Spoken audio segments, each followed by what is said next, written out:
Alright, so picture this. You're in the 3rd grade. You just woke up on a weekday. It's time to get ready for school. What's this? Feels like somebody shoved a baseball behind your eyes. You're sniffly, you're snotty, you're coffee, not the good kind. You feel like straight trash. Different scenario. You're sitting in the middle of class. Teachers talk about Pangea or Martin Luther King Jr. or something. And suddenly your stomach turns to look at you, whispers, "Buddy, my name's Liquid Smoke. You remember me? That Burger King you had last night for dinner is coming back again.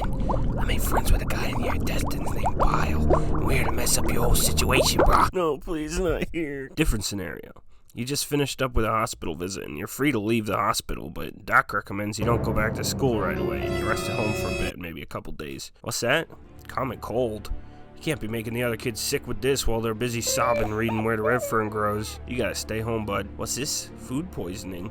You can't be throwing up everywhere while this kid's trying to learn about fractions. You called your dad. You gotta get your contaminated corpse out of this classroom, bruh. What's going on here? Something else? You can't be doing whatever that is while this other kid's doing ABC. You gotta do XYZ, buddy, bro. But what does this all mean? Well, buddy, I'll tell you what that means. It's a sick day. Down from the heavens. A little bit sick. It's Remedies. I am a little bit sick. I made it through all 2020. Without getting sick one time. Got a stick up my nose for David Duchovny testing as recently as a couple weeks ago. Got no positive, not even for antibodies. And then literally January 1st, 2021, I started feeling these symptoms, so knock on wood that it's not COVID. Your free trial for health is expired, soon so will you. Anyway, I figured while I'm in such a state as this, might as well make the best of it. So I decided to talk about one of the experiences I remember from childhood that we can all relate to on some level. It's that weird mix of feelings where you're posted up in bed all day to rest, but while your blood cells are making fat stacks of antibodies, you're making fat stacks of coin on your 17th attempt to make it all the way up TikTok clock on Super Mario 64. Jumped in right after 12 while his damn pendulum's still moving. On one hand, your body feels like absolute hot garbage on account of some jank illness or malady. But on the other hand, you feel like a king and or queen because you're skipping school to goof off and you ain't even gonna get in trouble for it. Depending on what you're sick with, obviously paint the overall picture for what you'd be doing on any given sick day. Sometimes you were so achy and sweaty and nauseous and you felt so physically taxed that you didn't even want to do anything but lay in bed and sleep the whole day away. I remember one day I had the worst headache of my life and I was just balled up in a pitch black room crying because my eyes felt like they were gonna fall out of my head. And then other days it was just more of I throw up. I said I had to go home. And otherwise you felt fine, and then you just screw around the whole day on what essentially felt like a bonus level to your weekend, just with increased trips to the bathroom. What kind of things would we do on these fateful days? Well, we do some things like watching daytime TV. Nowadays with streaming, you just set your show, you lay down, you're good to go, baby. And that's great for all y'all. I'm super happy for you in the next generation. But I think there was something sort of special about flipping channels of the TV guide and wait for it to slowly cycle through your basic cable 100 to a channel you were actually interested in and see who's got the good cartoons going. Maybe you're watching a little bit more Between the Lions or Bear in the Big Blue House than you might normally, because all Cartoon Network's got on right now is Whatever Happened to Robot Jones. And I'm just sitting here thinking a better title of that show is going to be Who Even Is That and Why Should I Care? Don't get me wrong, the TV guide was way too damn slow, and I wasted countless minutes of my childhood waiting for my top 4 channels to cycle around.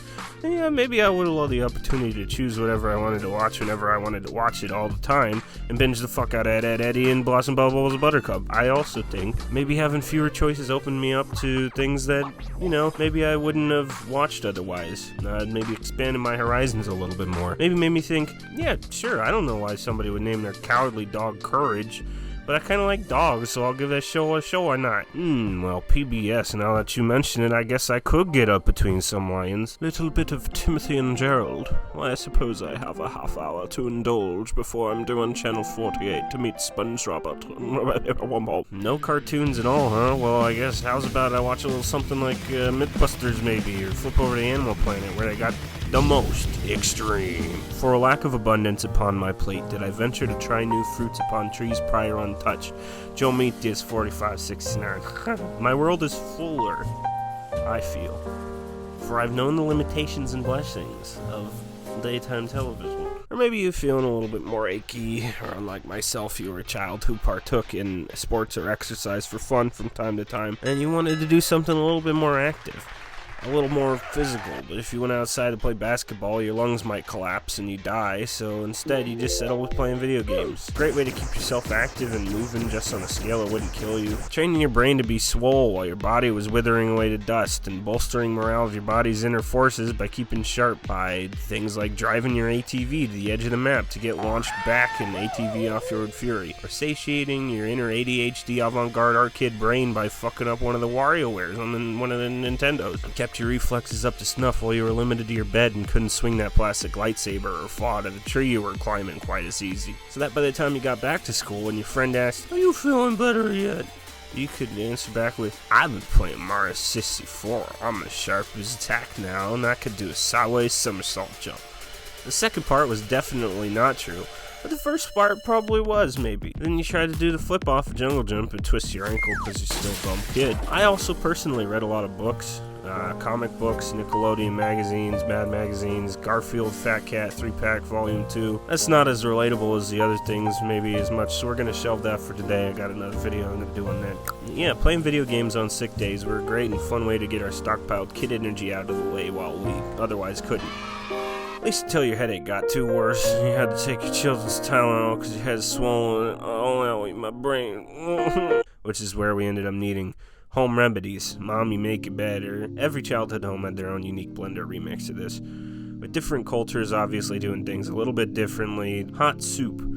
Something hot and hearty and fortifying while also being thin and gentle enough so as not to exacerbate your already fragile physical condition, make you throw up more. Oh god. This could be broth or menudo or something super spicy with noodles, help clear the airways, lots of veggies. Could be homemade or store-bought, depending on what your family did or could afford. Mine personally was always Campbell's canned chicken noodle soup with saltine crackers. With life experience and context, I know that soup compared to like a homemade or something is nothing to write home about, packed with sodium, but I'll always remember it as a symbol of my mom's love for me because she worked long hours at a hospital and she never really picked up cooking skills all too much. But when I got sick, she would go out of her way to make trips to the grocery store so that I could have it. She'd make sure that I had everything I needed. Soothing beverages. This for me personally could have been anything from, ginger ale, hot tea with honey, 7-Up or Gatorade. Something with bubbles to soothe my stomach, something with electrolytes to keep me hydrated, something warm and medicinal to just, give my sore throat a nice hug. It would really depend on what I was sick with. The common theme being that my mom would think about my symptoms and give me something, not only that I would benefit from, but also that would just make me feel better, make me feel happy, and usually with a flavor that I enjoyed, and make my little kid taste buds be like, "Oh yes, thank you." And lastly, medicinal treatments. These are the things that we maybe enjoyed the least, that probably helped the most in general. This could be all sorts of things. Pepto-Bismol that tasted like thick chalk paste, to generic milk of magnesia that tasted even worse somehow. Vicks Vapor Rub on your chest or on your feet, I guess, for some reason. Some people did that. So it made you feel like a melted peppermint underneath a car seat. Cherry cough syrup that tasted less like cherry and more like death. Gargling warm water with as much salt in it as the ocean. Dutifully swallowing handfuls of pills like an inmate at a psychiatric hospital. Drinking NyQuil and passing out and waking up at 3 a.m. like you're on a different planet.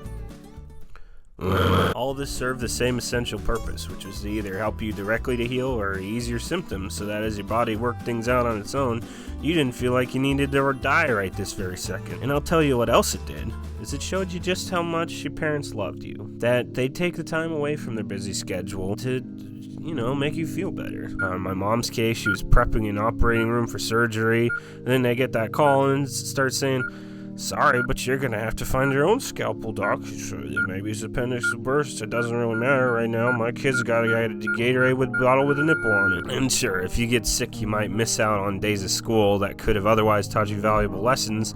Like when I missed my sex ed day in 5th grade. It's a true story, you can look it up. But I think that those days also taught us things in their own important way. Important lessons like finding the small joys in bad situation can help you get through them. Migraines are one of the worst experiences on God's green earth. Sometimes you have to step out of your comfort zone to expand your horizon. Tick-tock clock can suck a fart straight out of my ass. I had that jump, you son of a bitch. There's no greater love than a mother's love for their child. If you're gonna be shitting your brains out every 5 minutes, it can help to bring a little reading material.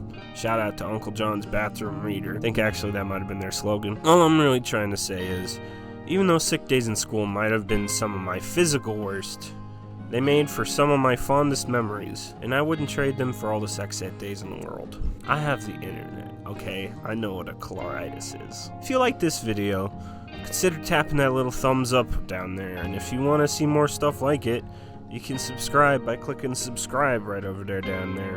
And you can adjust how often YouTube tells you about my videos with the bells. It's like every video, some videos, maybe never. And as always, until next time, stay safe, stay cute, and I love you.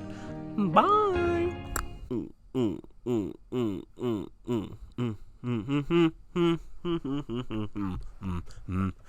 Chicken soup, Gatorade, ginger ale, vapor rub, saltine, 7-Up, hot tea, honey, Mr. Rogers' Dragon Tales, Arthur Zoom's a boomafoo, Johnny Bravo, Dexter's Lab, Ed and Eddie too, Jimmy, Timmy, Phil, and Lil, running around with little Dill. Recess still resides within the dark recesses of my mind. Let's meet up with Stitch's cousins, have ourselves a real good time.